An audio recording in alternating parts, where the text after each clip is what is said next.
I want you to come up into like a downward dog dolphin kind of thing, but I want you to do a few practice hops because I don't want you to kick your spotter in the face and break their jaw.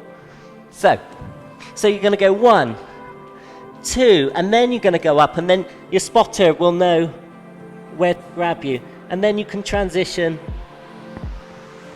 here if you want, or you can do this kind of thing. So let's have someone to practice on.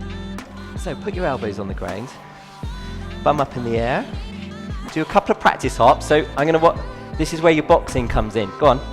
Good. Yeah, right. Straight up. See, I don't want to get clocked with that. Perfect. Just stay there. Stay there. That's it. So let's take one knee to your tummy. That's it. And then, perfect. Keep that one straight. That looks great. Keep that one there. Let me bring your weight this way a little bit. No, put it back. That's it. Stay there. Just stay there. I can bring your weight this way a little bit.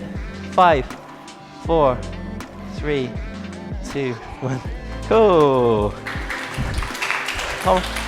All right. So go with a different partner. Find someone you haven't worked with yet and just try that.